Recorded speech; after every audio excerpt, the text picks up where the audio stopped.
Bonjour à tous, aujourd'hui ce qu'on va voir c'est un petit contrôle assez court de seconde, donc c'est fin de troisième, début de seconde sur les équations de droite. Voilà. Alors comment est-ce qu'à partir d'un graphique on retrouve l'équation réduite d'une droite, comment si on a l'équation réduite d'une droite, comment on peut la tracer sur un graphique, comment trouver à partir simplement des coordonnées de deux points de la droite une équation de droite, comment savoir si un point appartient à une droite ou non, et comment trouver le point d'intersection de deux droites qui ne seraient pas parallèles. Voilà tout ce qui est vu dans ce petit contrôle composé de 3 exercices. On y va. Alors dans ce premier exercice, on vous demande de déterminer graphiquement une équation réduite de chacune des droites qui sont tracées sur le graphique. Je vais y arriver. Donc voilà, donc on a des droites qui sont dressées sur un graphique, donc je vais rappeler rapidement à quoi correspondent les deux nombres a et b qui apparaissent dans une équation réduite de droite, c'est-à-dire y égale ax plus b, et ensuite on verra ce que ça donne pour ces différentes droites qui sont ici. Alors, premier petit point, quand vous êtes en début de seconde, la seule équation de droite que vous connaissez, c'est une équation de type réduite. C'est-à-dire, quand vous avez une droite, eh bien, vous dites que son équation est de la forme y égale ax plus b. Voilà.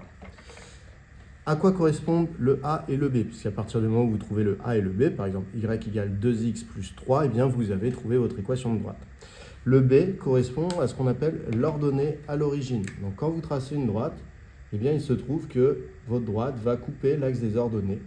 Et donc là où elle coupe l'axe des ordonnées, eh bien, l'ordonnée de ce point-là, c'est lui qu'on appelle l'ordonnée à l'origine. On l'appelle comme ça parce que vous voyez que c'est sur l'axe des ordonnées et c'est juste au niveau de l'origine du repère, du point O qui est l'origine du repère.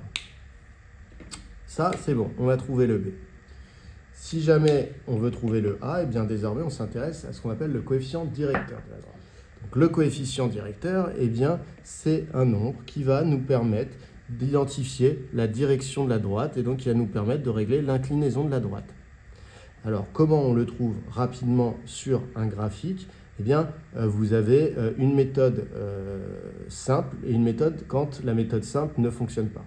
La méthode simple, c'est quand vous prenez un point qui est sur la droite, si jamais il tombe bien sur un quadrillage, eh bien vous vous décalez de 1 sur l'axe des abscisses et vous regardez de combien vous montez ou de combien vous descendez. Et ce nombre-là correspondra à petit a. Donc je me décale de 1, je retombe sur la droite, j'ai trouvé le petit a. Ça, c'est donc le coefficient directeur.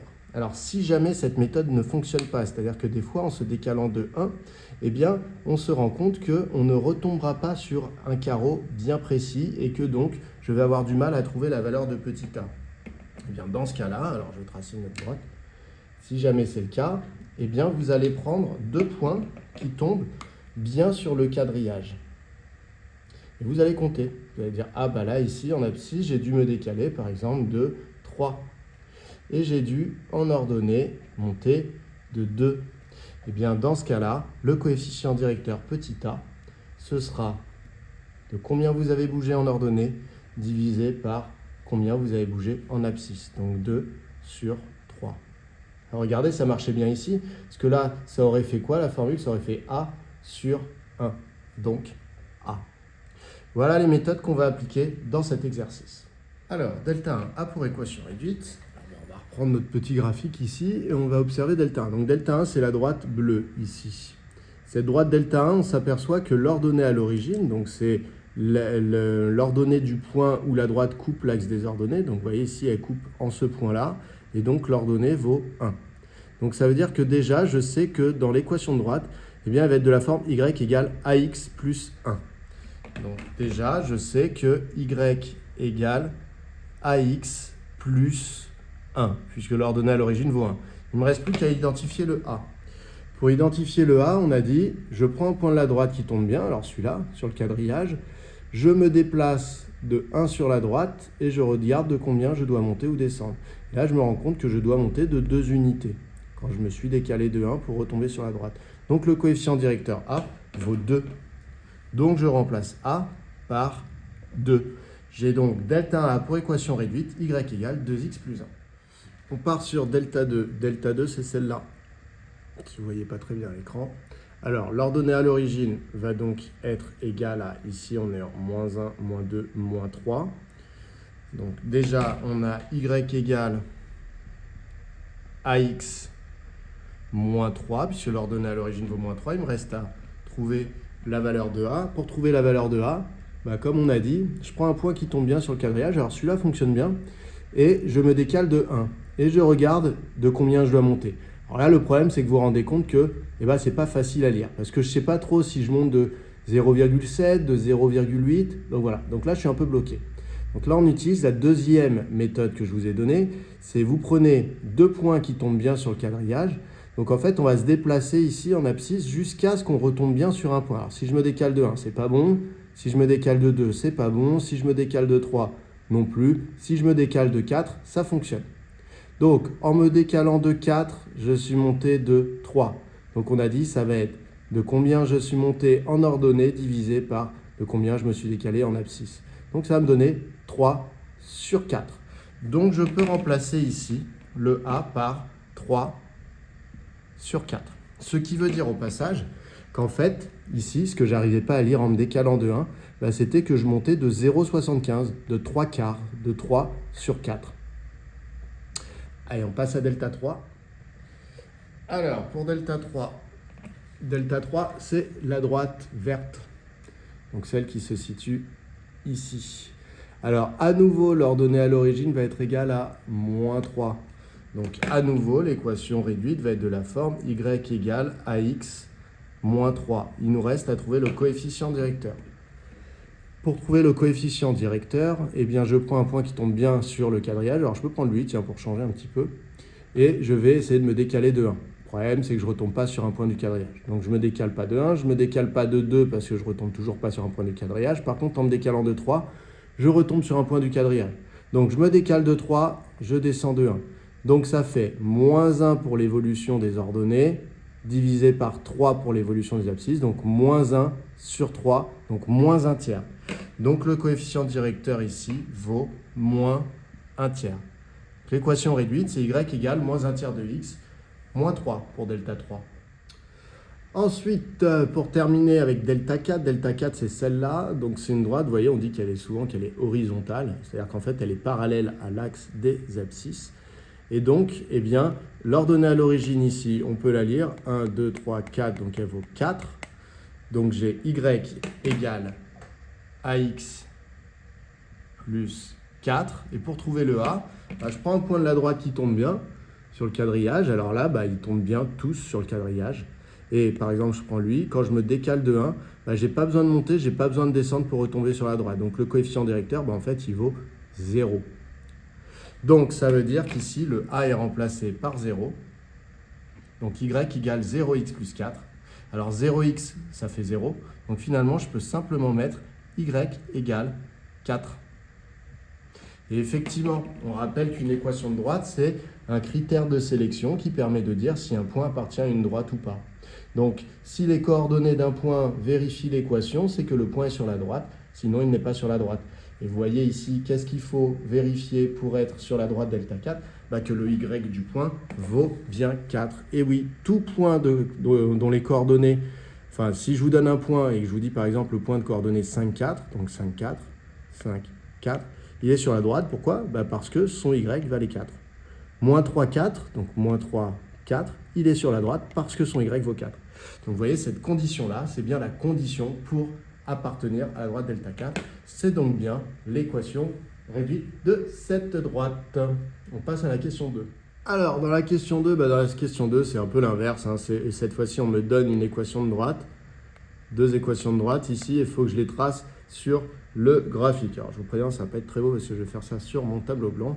Mais on va essayer de faire au mieux.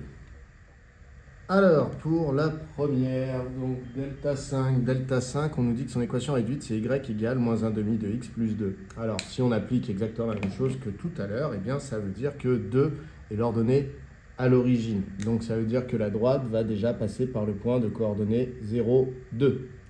C'est-à-dire le point que je viens de mettre en rouge ici. Voilà. Ensuite, le coefficient directeur est égal à moins 1 demi. Donc, ça veut dire qu'à chaque fois que je vais me décaler de 1, je vais descendre de 1 demi. Alors, si vous faites ça, vous pouvez vous décaler de 1, descendre de 1,5. Vous allez donc arriver ici vers 1,5 en ordonnée avec 1 en abscisse. Sinon, vous pouvez aussi essayer d'espacer un petit peu plus vos points. Parce que vous voyez qu'ici, si après j'essaie de tracer, en fait, si mes points sont très rapprochés, rapidement, je peux avoir une erreur dans mon tracé. Donc, le mieux, c'est de choisir des points un peu plus espacés. Donc, plutôt que de vous décaler de 1 pour descendre d'un demi, vous pouvez vous décaler de 2 et descendre de 1, par exemple. Ça vous met un autre point ici. Ou alors, vous décalez de 4 et du coup, descendre de 2. Ça vous amène ici. Voilà. Donc, vous faites comme vous voulez, mais en tout cas, voilà, il faut qu'à la fin, votre droite elle soit correcte. Sachez juste que plus vous prenez des points qui sont espacés, plus vous aurez quelque chose de fidèle à la réalité. Voilà. Donc, je trace ma droite, et donc celle-là, c'était delta 5. Je passe à la suivante. Alors, juste avant de passer à la suivante, vérifiez pour savoir si vous avez bon, si vous avez fait le sujet. Vérifiez bien que vous passez par le point de coordonnée 0,2. Généralement, si votre droite est bien tracée, elle doit aussi passer par le point de coordonnée 4, 0. Voilà. Donc ça, c'est un moyen de vérifier que vous avez la bonne chose. Alors, pour la dernière droite à tracer, c'est delta 6. Donc, l'équation, c'est y égale 3/5 de x moins 5. Voilà, donc je me la suis remarqué ici. Donc, déjà, ordonnée à l'origine, moins 5. Donc, je peux placer un premier point qui a pour coordonnées 0, moins 5, donc moins 1, moins 2, moins 3, moins 4, moins 5. Donc j'ai un premier point qui est ici, donc qui a pour ordonnée moins 5. Ensuite, je lis 3/5 de x. Donc ça veut dire que à chaque fois que je me décale de 1, je dois monter de 3/5. Alors 3/5, c'est aussi 0,6. Vous voyez que ça va être difficile à placer. Donc 3/5, je me dis que si jamais je me déplace de 2, je devrais monter de 2 fois 3/5, donc de 6/5. 6/5, ça tombe toujours pas bon. Si je me décale de 3, je vais devoir monter de 9/5. 9/5, je ne sais toujours pas ce que ça fait. Si je me décale de 4, de 12/5. Et si je me décale de 5, de 5 fois 3/5, c'est-à-dire de 3. Donc en fait, quand je me décale de 5, eh bien, je monte de 3. Donc ici, c'est ce que je vais faire. Je vais me décaler de 5. Donc je dois arriver, vu que là j'étais à l'abscisse 0, quand je me décale de 5, je dois arriver en dessous de l'abscisse 5 ici. Et je monte de 3. Donc je dois arriver ici, au point qui a pour coordonnées 5 en abscisse et moins 2 en ordonnée. Donc vous devez vérifier pour savoir si vous avez bon, si ce point-là est bien sur votre droite. Et ensuite ici, eh bien, on va tracer la droite. Hop. Et donc cette droite, c'est delta 6. Donc celle-là, delta 6. Voilà, donc ici, vous devez vous être déplacé de 5 et monter de 3. Ce qui fait que si on revient à la question 1, quand tout à l'heure la droite était tracée et on devait trouver le coefficient directeur, là on est bien dans la situation où on a augmenté de 3 en ordonnée et de 5 en abscisse, donc 3 sur 5. Donc cette droite verte, elle a bien un coefficient directeur égal à 3/5 comme demandé. On passe au deuxième exercice. Allez, c'est parti pour l'exercice 2. On dit voilà, j'ai deux points A et B qui sont deux points dans un repère, donc avec des coordonnées, 3, 4 pour le point A, moins 3, 1 pour le point B. Déterminer l'équation de la droite AB. Donc ça, c'est une question ultra classique. Il faut absolument savoir le faire. Alors sachez que dans ce contrôle, tout est ultra classique. Donc c'est vraiment le niveau de base de seconde. Il faut bien maîtriser ces choses-là. Donc déterminer l'équation de la droite AB. Alors déjà, on va commencer par repréciser que la droite AB, elle admet une équation de la forme y égale ax plus b. C'est même l'équation réduite, mais je ne suis pas obligé de dire réduite si je veux gagner un tout petit peu de temps. Ensuite, on va commencer par calculer le a. Donc on va dire avec le a qui vaut, et donc on va sortir la formule du cours. Donc si la droite s'appelle AB, c'est-à-dire que le point A et le point B appartiennent à la droite AB. Donc pour calculer le a, on peut utiliser la formule YB moins YA sur XB moins XA. Voilà, formule de coefficient directeur. On applique. Alors, il faut aller rechercher les coordonnées des points A et B qu'il y a dans l'énoncé. Donc, je fais ça tout de suite. Le point B, il a pour coordonnées moins 3, 1. Donc, ça veut dire que son Y vaut 1 et son abscisse vaut moins 3. À ça, je vais retirer les coordonnées du point A, qui sont 3, 4. Donc, le Y du point A vaut 4. L'abscisse du point A vaut 3. Et donc, je peux appliquer cette formule. Donc, ça me donne 1 moins 4 moins 3, moins 3 moins 3, eh bien, moins 6. Attention à ceux qui arrivent sur du 9, etc. Moins 3, ça fait moins 6. Et donc, c'est égal à, ici, je peux simplifier un petit peu. Alors, moins sur moins, déjà, ça me redonne plus. Donc, il n'y a plus de signe. Et ensuite, 3 divisé par 6, eh bien, je peux simplifier par 3. 3, c'est 3 fois 1, 6, c'est 3 fois 2. Donc, ça fait 1 sur 2. Donc, finalement, coefficient directeur égale à 1 demi. Donc, je vais faire un petit point étape où je vais rappeler l'équation réduite de la droite en remplaçant le a par ce que je viens de trouver. Donc, AB admet une équation de la forme y égale, le a je le remplace par 1 demi, donc 1 demi de x plus le petit b que je n'ai pas encore trouvé, mais que je vais chercher maintenant. Alors, pour trouver le petit b, on va se servir d'un point qui appartient à la droite. Pourquoi? Parce qu'on sait que lorsqu'un point appartient à la droite, eh bien, ses coordonnées vérifient l'équation.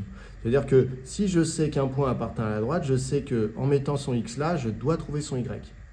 Et donc, vu que je sais à quoi doit être le résultat de ce calcul-là, puisque si je remplace le x, je connais le résultat y, eh bien, je vais pouvoir savoir ce qu'il fallait mettre à la place de b pour que ce calcul-là me donne bien le résultat du y. Donc ici, on va dire or, eh bien, on va utiliser l'un des deux points dont on est sûr qu'il appartient à la droite AB, donc soit le point A, soit le point B. Il n'y a pas de préférence, c'est à vous de voir. En général, on essaie de choisir celui qui a les coordonnées les plus simples. Alors ici, honnêtement, moi je vais me servir de A, qui a pour coordonnées 3, 4.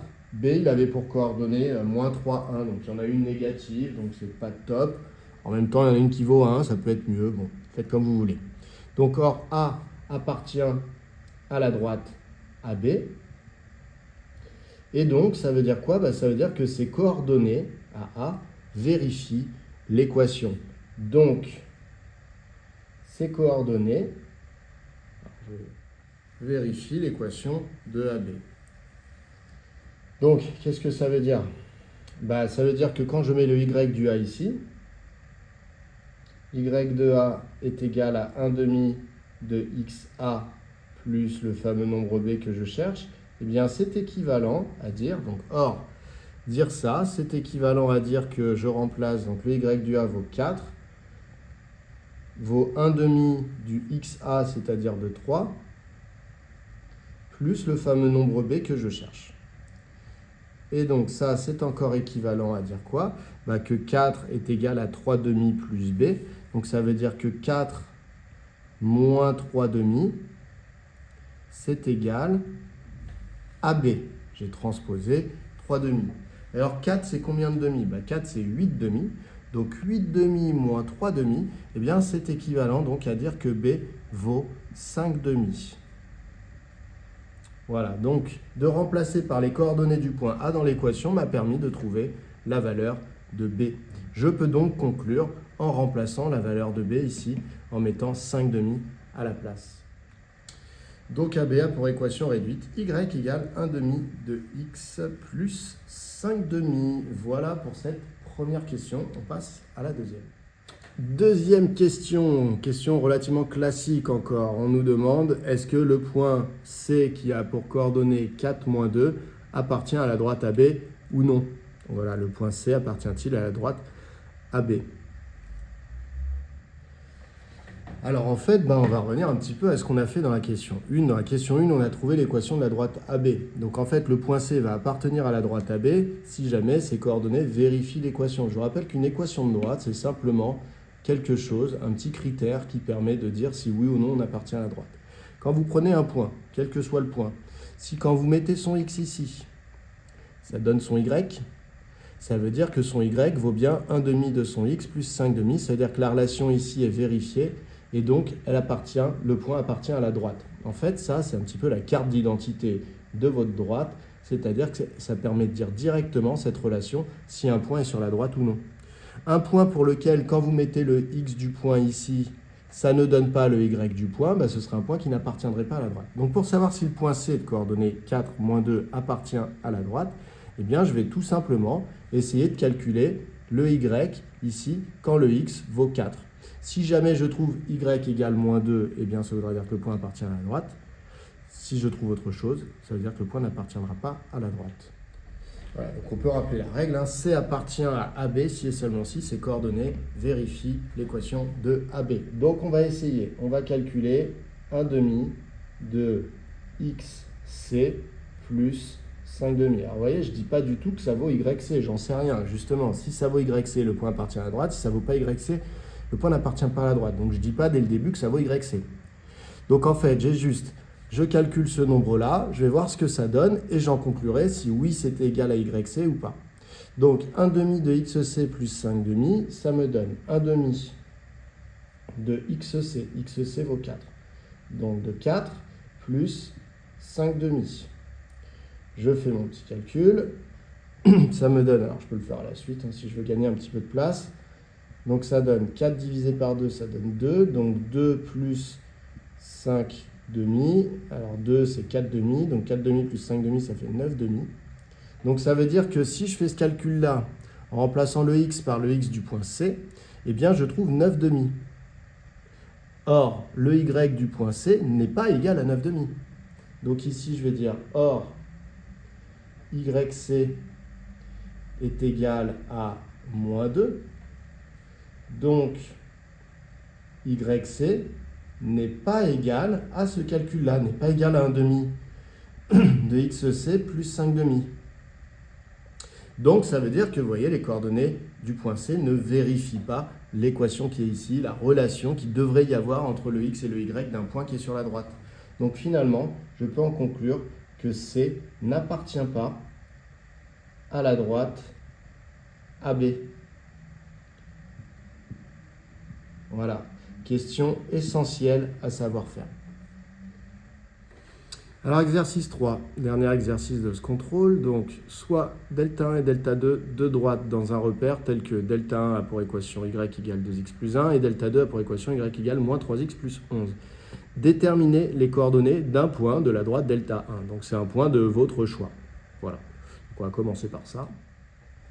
Voilà, alors là, il n'y a clairement pas qu'une bonne réponse, hein. Il y a une infinité de bonnes réponses puisqu'il y a une infinité de points sur une droite. Donc là, ici, vous avez le choix. Alors, il y a les élèves qui vont repérer ici que 1, c'est l'ordonnée à l'origine. Donc, souvenez-vous, quand on fait le graphique, ça veut dire que la droite passe par ce point-là de coordonnées 0, 1. Voilà. Donc, il y a les élèves qui donnent directement ce point-là. Ils ont raison. Il y a des élèves qui, ensuite, vont choisir un autre point. Alors, comment on fait pour choisir un point ? En fait, on a dit pour que le point appartienne à la droite delta 1, il faut que ces coordonnées vérifient l'équation, un peu comme on a fait dans l'exercice 2. Donc ça veut dire qu'en gros, quand je choisis un point, si je choisis un point que je vais appeler A, eh bien il faut que son x ici, par exemple, je ne sais pas, si je choisis 2, eh bien soit en relation avec son y. C'est-à-dire qu'à partir du moment où j'ai choisi la valeur de x, le y, il doit être forcément égal à 2 fois le x plus 1. Sinon, le point n'est pas sur la droite puisque l'équation ne sera pas vérifiée. Donc, ici, je choisis une valeur de x. Si je choisis 2, ça va faire 2 fois 2 plus 1, ça va faire 5. Donc voilà, A de coordonnées 2, 5 est un point qui est sur la droite. L'élève qui choisirait 6 aurait faux, puisque quand on remplace par 2 ici, ça fait 2 fois 2 plus 1, ça fait 5, ça ne fait pas 6. Donc l'élève qui mettrait 2, 6 aurait faux. Voilà, alors comment faire ça ? On peut dire pour x égale, j'ai choisi 2, je peux choisir autre chose, allez, je vais choisir 5. Pour x égale 5, on obtient, eh bien, y égale 2 fois 5 plus 1, c'est-à-dire 11. Donc, le point A qui aurait pour coordonnées 5, 11, appartient à delta 1. Voilà comment on fait pour trouver un point d'une droite. Et au passage, l'élève qui choisit avec l'ordonnée à l'origine 0, 1, en fait, c'est qu'il a choisi pour x égale 0. Et oui, si on met 0 ici, ça fait 2 fois 0 plus 1, ça fait bien 1. Voilà. On passe à la deuxième question. Dans la deuxième question, on me demande les droites delta 1 et delta 2 sont-elles parallèles ? Alors, très rapidement, pour que des droites soient parallèles, eh bien, il faut qu'elles aient la même inclinaison. Donc ça veut dire qu'il faut qu'elles aient le même nombre qui gère l'inclinaison. Et je vous rappelle que le nombre qui gère l'inclinaison, comme on l'a vu dans le premier exercice, c'est le coefficient directeur. Donc des droites qui ont le même coefficient directeur sont parallèles. Des droites qui n'ont pas le même coefficient directeur ne sont pas parallèles. Donc on peut dire que des droites sont parallèles si et seulement si elles ont le même coefficient directeur. Alors, j'ai préparé ici mon petit modèle. Donc, delta 1 pour coefficient directeur, delta 2 pour coefficient directeur. Je retourne voir dans mon énoncé. Donc, le coefficient directeur, comme son nom l'indique, c'est un coefficient. Un coefficient, c'est qui travaille avec. Hein. Donc, c'est le nombre qui travaille avec le x. Donc, le coefficient directeur, c'est 2 pour delta 1 et c'est moins 3 pour delta 2. Donc, c'est 2 ici pour delta 1 et moins 3 pour delta 2. Donc là, on a des droites qui n'ont pas le même coefficient directeur. Donc, on a des droites qui ne vont pas être parallèles. Donc voilà, donc on a dit 2, moins 3, or 2 n'est pas égal à moins 3. Ça, c'est un peu une évidence. Donc finalement, delta 1 et delta 2 n'ont pas le même coefficient directeur et ne sont pas parallèles. Alors, deux droites qui ne sont pas parallèles, eh bien, elles sont sécantes. Sécante, ça veut dire que ça se coupe. Vous avez la même racine de mot que dans sécateur, si vous faites un petit peu de jardinage pour aller couper les plantes. Eh bien, donc, des droites sécantes sont des droites qui ont un point d'intersection. Et donc, on arrive sur la question 3 de cet énoncé, qui est, eh bien, déterminer les coordonnées du point d'intersection des droites delta 1 et delta 2. C'est parti. Alors, pour commencer, ce que je peux faire, c'est nommer ce point d'intersection, puisque je sais qu'il existe, hein, donc soit I, le point d'intersection de delta 1 et delta 2.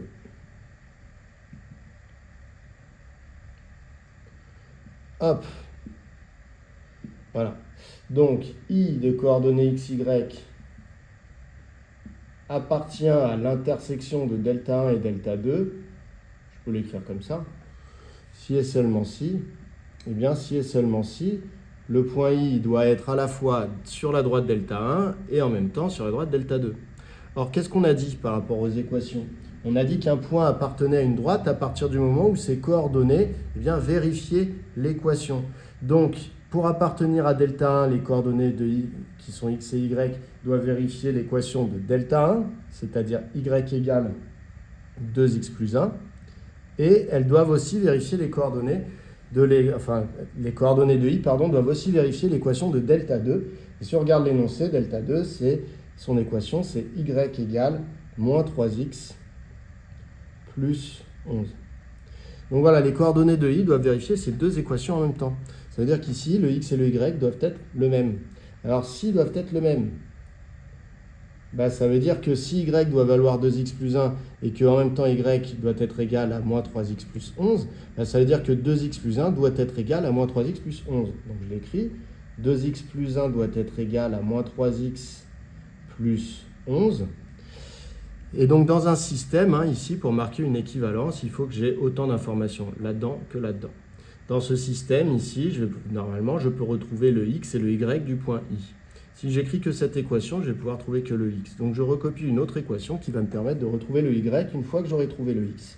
Je recopie par exemple la première, parce qu'elle me semble plus simple pour les calculs. Je continue à rechercher le x sans retoucher pour l'instant à la première équation qui ne sera là que pour retrouver le y une fois que j'aurai trouvé le x. Ici, je vais essayer d'isoler tous les x dans un même membre. Donc j'ai 2x, le moins 3x, je vais le transposer, donc ça va devenir plus 3x, donc ça va faire 5x. 5x égale, je transpose le 1, donc 11 moins 1, donc 10. Donc finalement, j'obtiens que x est égal à 10 divisé par 5, donc 2. Et du coup, le y, lui, vaut 2 fois le x, mais je viens de trouver qu'il valait 2, plus 1. Donc finalement, donc vous, normalement, c'est à la suite, c'est équivalent à dire que le x vaut 2 et le y vaut 5. Donc finalement, I appartiendra à l'intersection si et seulement si son x vaut 2 et son y vaut 5. Donc finalement, je connais les coordonnées de I qui sont 2, 5. Toujours le x en premier, le y en deuxième. Voilà, on en a terminé. Alors j'espère que tout a bien été compris, qu'il n'y a plus de zone d'ombre. Et ça, c'est vraiment des exercices qu'il faut maîtriser sur le bout des doigts quand on est un élève de seconde. À bientôt!